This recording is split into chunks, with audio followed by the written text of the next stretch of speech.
Halimbawa katulad nun, ganun guys. Naka-red na siya. Tapos, naka-red pa siya.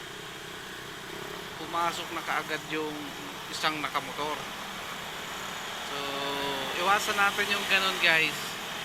Dahil ngayon may in-cap na. Isang pitik lang ng camera yun, kuha na yung iyong plate number. Wala nang wala ka nang kawala doon guys.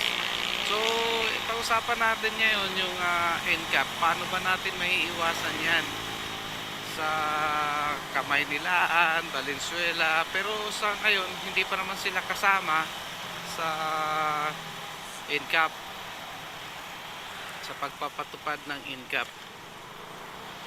Pero sanayin natin yung sarili natin na kung alin yung pinagbabawal sa batas, lansangan, mga traffic violation, iwasan na natin. So pag-usapan natin yan kung paano natin gagawin.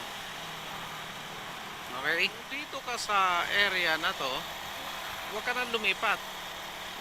Halimbawa, katulad nito, solid lane na to, yung white, huwag ka nang lumipat-lipat dyan. Kaya mahirap pag hindi mo kabisado eh. Itong ano na to, yan, pwede pa tayo lumipat dito guys. Kasi broken lane pa yan. Pero pag dumating ka doon sa may solid lane, wag mo nang gagawin. Ayan o. Itong solid marking lane na to, wag mo nang gagawin yan na lilipat-lipat ka pa.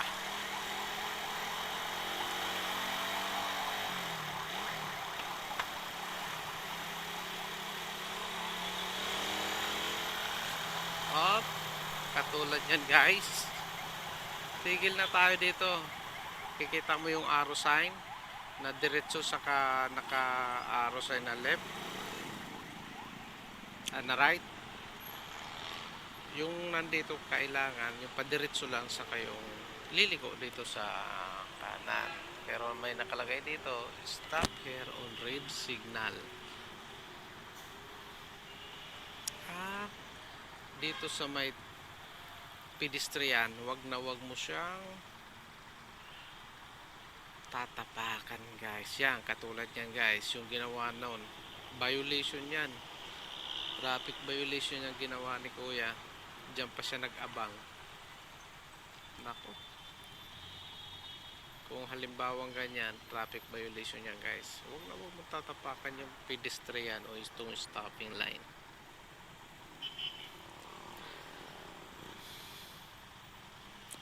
Huwag nyo ugaliin na lagi gusto nyo nasa unahan kayo para di ka malate, maaga kang pumasok.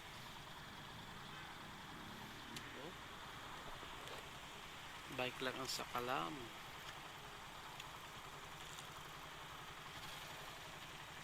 Hintayin mo magkulay green guys bago ka umalis, kasi badadali ka ng NCAP.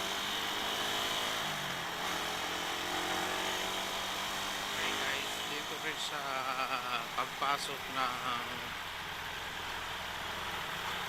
Malabon to Valenzuela to Mikawayan, Bulacan, marami rin ditong camera guys, camera ng NCAP, pero hindi sila kasali sa magpapatupad.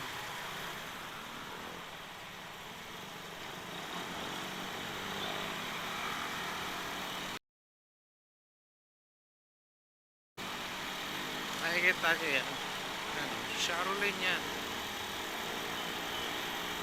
Bakit iba-iba? Bakit iba-iba yung ano ng bike lane? Naka